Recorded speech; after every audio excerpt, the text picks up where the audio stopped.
Pense, né, grande e como que você vai fazer para transformar esse teu pensamento grande em, de fato, em ações que vão gerar ótimos resultados. Então, se você hoje não tá no patamar financeiro que você quer, a culpa é sua. Então, é esse o ponto, né? Ele fala, se você não tem crenças alinhadas, você nunca vai conseguir acumular patrimônio.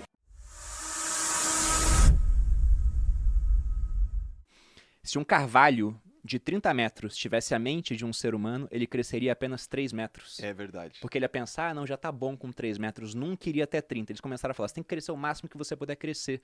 E é incrível quando você fala, você foi em 2017, foi em 2016. A gente pega, né, 5 anos depois, no meu caso, 4 no teu, esses números hoje ficaram pequenos pra gente. É até um conceito que ele bota aqui no livro, o termostato financeiro. Ele fala que cada pessoa tem um termostato. Então você pega o Jorge Paulo Lemann, o termostato dele tá alinhado para bilhões. Sim. Se esse cara, de repente, ele perdesse tudo e ficasse só com 50 milhões, ele ia julgar um fracasso total. Sim. Sendo que, para muita gente, 50 milhões é um negócio que é levar o termostato de 0 para 100. Sim. Porque é um número totalmente real. Então lá eu tenho que reajustar meu termostato financeiro, porque para chegar a 1 milhão, bastava continuar fazendo o que eu já estava fazendo. Não estava tão longe assim mais naquela época. Eu já tinha uma certa previsibilidade que não ia demorar tanto tempo. Com rendimento, né, com investimento. Agora, para ter números maiores, não era só melhorar aquele processo, era fazer algo novo. Então, quando o meu termostato mudou, que eu falei, vamos fazer uma coisa nova, vou fazer palestra. Então, foi ali naquele evento. Então, cara, para você foi um livro / evento de mudança, de transformação, Cara, esticou tua mente mesmo. Foi. O livro, lá em 2007, foi muito bom, porque ele não fala em como investir. Mas ele já te dá uma sugestão de orçamento, já fala que você tem que investir. Tem um arquivo de riqueza onde ele diz que os ricos administram bem o dinheiro, Sim. As pessoas de mentalidade pobre não, que os ricos colocam dinheiro para trabalhar duro para eles, enquanto a pessoa de mentalidade pobre trabalha duro pelo dinheiro. Então aquilo mexeu com a minha cabeça, eu falei, tô no caminho certo. E em 2016 foi uma outra chave que mudou, que foi, olha, só de poupar parte do salário e fazer coisinhas pequenas não vai dar certo, precisamos de alguma coisa maior, de uma big idea. Aí veio a questão das palestras. Inclusive essa fórmula, pensamentos, sentimentos, atitudes, ações terminando em resultado, é muito usado hoje em dia, todo mundo fala disso. Sim.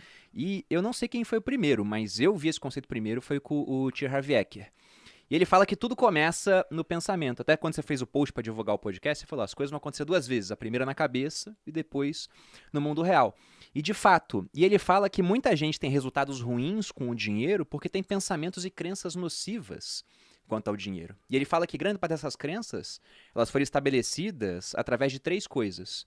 Uma programação verbal, então aquilo que você ouvia as pessoas falando sobre dinheiro, e raramente você tem contato com pessoas ricas que entendem o jogo do dinheiro. Geralmente você tem contato com o pessoal que está ali na classe média ou mais baixo do que isso, então geralmente o pessoal usa o dinheiro, aprendeu a usar, mas nunca estudou direito sobre como ele funciona. Então não costumam ser opiniões muito positivas.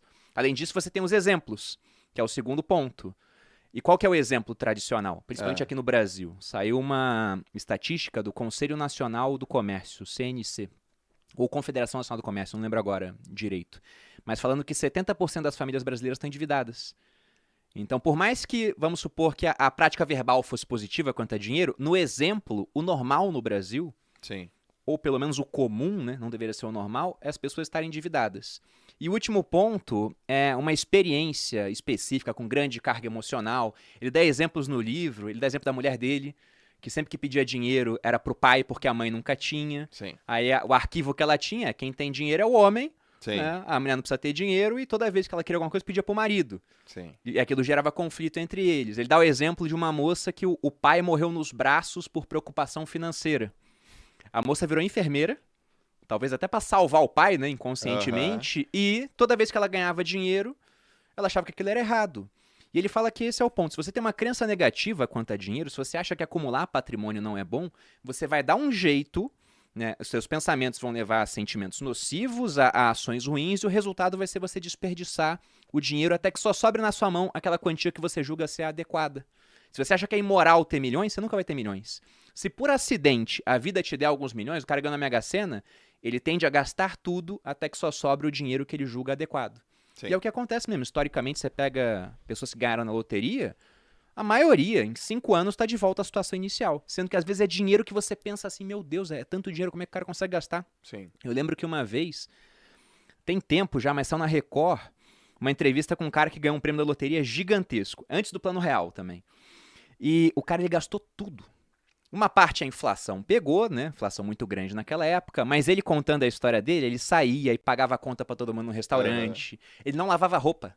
Ele comprava roupa, sujava e jogava fora. Aham. O carro dava um problema, só tinha que trocar óleo aos 10 mil. Ele andava até os 30, o óleo virava uma graxa, fundiu o motor. Ah, tá bom, deixa o Pega carro aí. outro carro. Então o cara, ele desperdiçou tanto dinheiro que no final ele ficou sem nada. E aí perguntaram pra ele, qual é o seu arrependimento? Ele falou, não ter comprado uma casa pra minha mãe. Eu falei, meu Deus, o cara ganhou um prêmio gigantesco, não comprou um imóvel pra família dele. Caracas.